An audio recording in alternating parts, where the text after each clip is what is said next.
Oi! Alright, we're gonna finally take this axle out. Like I've said, I've been putting off forever. So, hopefully this is a good enough angle for you to see, but I'm gonna get that jacked up on some jacks, support it. I'll show you the process. Let's get started. Let me put you on a time lapse and show me just breaking off the tires, and then I'll show you the process and what it takes to get this done. This is a 97 Grand Cherokee, 4.0, it's all standard. Well, I guess if you had the 5.2 it would be a different transmission. This one has the 42 RE transmission, so it's got its stock driveline. It's a rear driveline, I should say. It's stock, and I've had the adapter like I showed you, so we shouldn't have to move anything with that. Go same, just match it right up. I'll have to get a couple bolts for the flange adapter. Other than that, I think we have most everything that we need. Definitely have everything we need to get it ripped out, so let's get rolling and ripping. Welcome to mayhem. One whole month of effing mayhem.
Alright, so we're gonna start with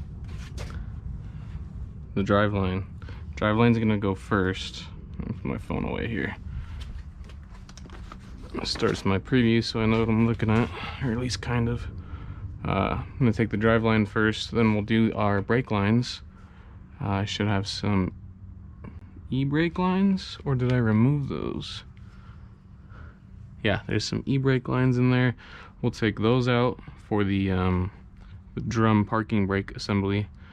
I shouldn't have to touch the brakes aside from that though.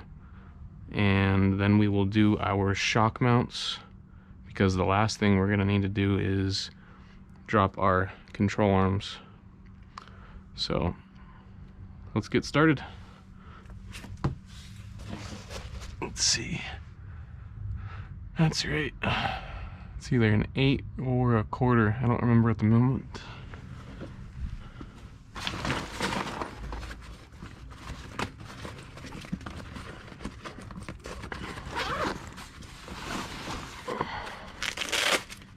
We're gonna bring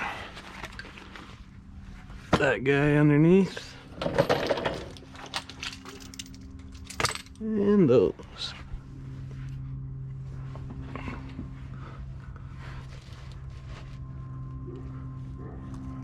I'm pretty sure it's an 8, and wow, we're loose. Are you kidding me?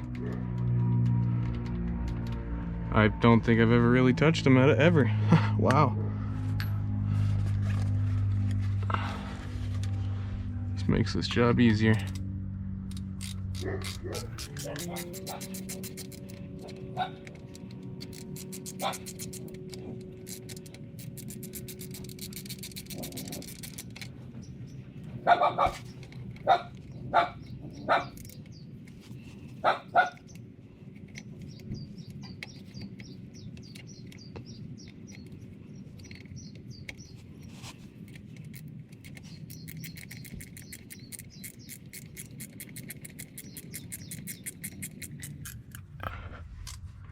If I remember correctly, this has enough room that I can bungee this to the exhaust. The terribly leaky exhaust. And yeah, look, that even proves my point. You can see the oil. That's oil coming out of my damn exhaust mixed with water. Just a little bit, mostly water though. But there's been oil because of the valve stem seals. That was kind of my mistake though. I did not replace those when I did the head gasket. That's what happens when you take assumptions. Can't spell assume without ass you me. Okay. One cap off. Let's put these screws back in so I don't lose them.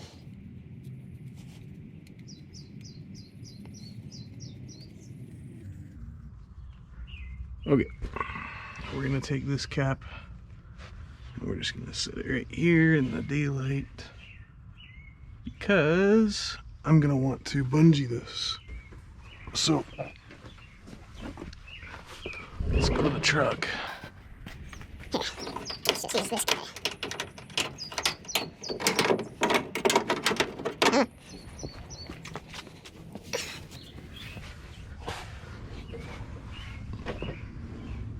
This is basically just saving me some time so that I don't have to worry about taking the whole, basically I don't want to take that side out of the transmission. I don't want to take this slip yoke out, so we're just gonna leave this up here attached. I've got this rather secure on here, even though yeah, those welds are crap. Those welds are gone now. I think I ran out of, yeah, that's what it was. I had no gas when I was welding with this, so my welds were crap. So anyways, and yeah, I know, well, if you're a good welder, you shouldn't even need gas.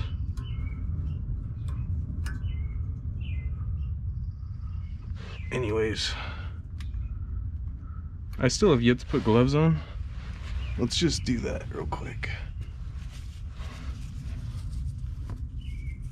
Get a little surgical up in here.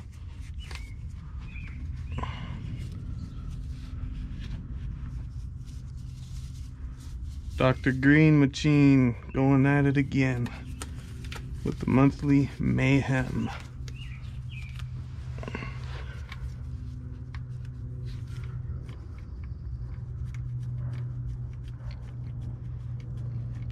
It's a nice thing about Jeeps though. Everything doesn't seem to need to be tight when you got all this mud and grease, oil, everything all caked on here. This shit's like glue. I guarantee I might have to use a damn pry bar just to get it off here.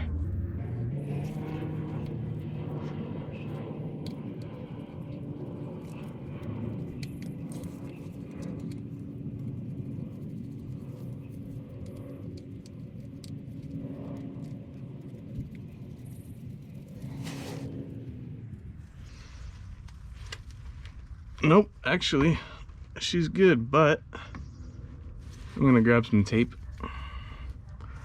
Tape this around, that way the caps don't come off of the U-joint. That's always a good idea, because if you don't, you're effed. You'll lose your needle bearings. I mean, you could lose your needle bearings. Shouldn't say you will.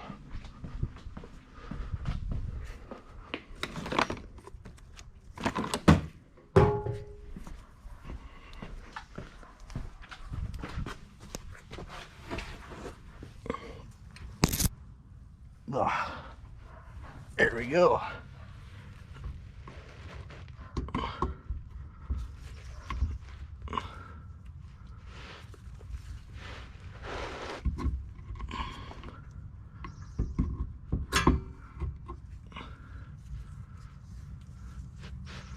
And so hopefully you see this here. But all we're doing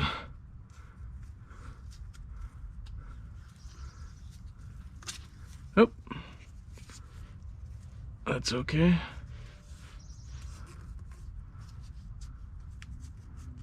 That's why this old tape needs to be used up. So on that note, let's wind her around a few times.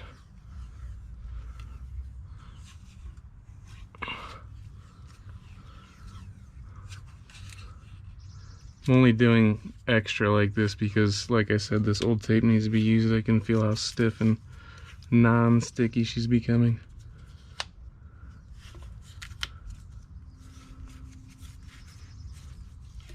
So we'll just do a bunch of extra random BS that isn't required just to use up some tape. Yeah, see, she don't want to stick. So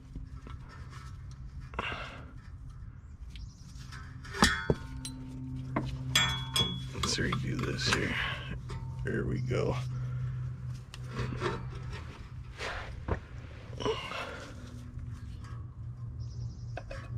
Honestly, I don't know how bad of an idea that might be.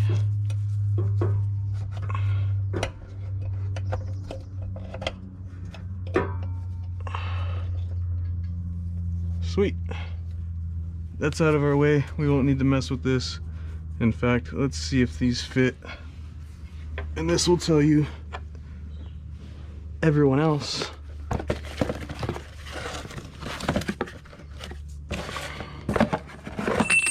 By the way, Amazon sells that guy. Yeah, no, obviously. Could tell right away.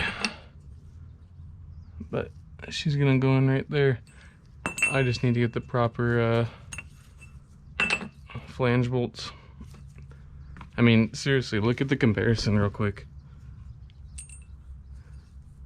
The nut goes through it. Are you kidding me, Chrysler? Really? Look at what Ford did. That's huge. So that's why these guys are so wimpy. And no, these aren't gonna work. So we're gonna keep them on here for sake of not losing them. We're gonna give them to the next guy. And while we're here, let's throw these caps back on. Like I said, for the next guy. Because I'm sure there's someone out there that's toasted their Dana 35 by now and they're stock Jeeped, and or maybe not stock and that's why it's toasted. Then they can just buy mine. I don't need this guy anymore.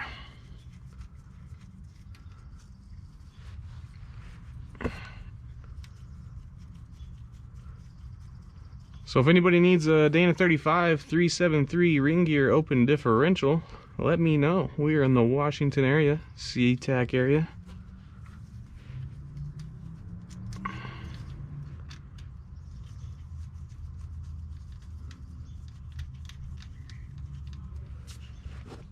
Okay, this really doesn't need to be that tight at all.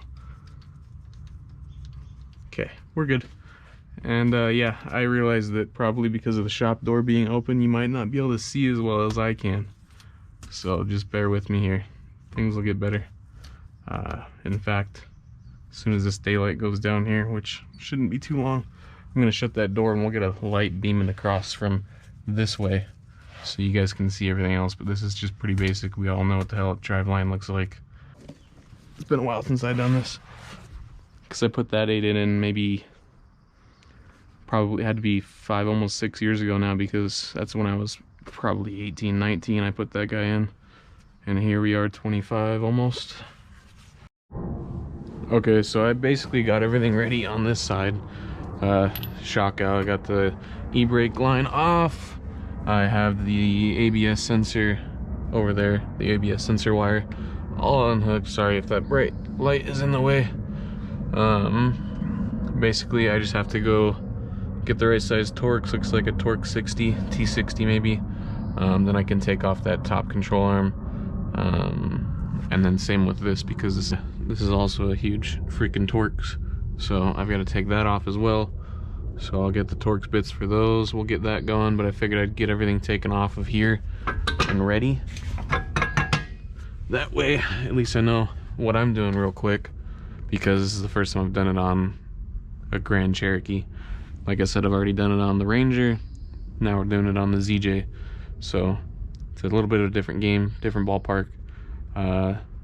For instance, there's 2 ABS sensors, wires that go all the way up into the body, as where like on the Ford, when I swap that in, it's always the same. There's just one right on top of the back side of the axle, It's the ABS speed sensor. So I'll have to figure out what we're gonna do to make sure that I don't have that ABS light on. But if I do, it's not really a big issue. So okay, pause, hold on. I, in the video, forgot something very important. Angles. It's all about geometry. So tomorrow we're gonna go ahead and just put the shock and the control arms back on and put the tires back on, set her down, and we're gonna find our angles that we need. It's gonna be our pinion angle, it's gonna be our driveline angle, excuse me, and basically just our overall pitch of where our pinion is gonna be sticking out at. So we need to find out where that axle is gonna sit inside of there, stock, as well as, sitting as well as lift it up. So we're gonna be doing that tomorrow because that's a big step that I forgot to mention and do as well. So we need those measurements. So let's do that tomorrow.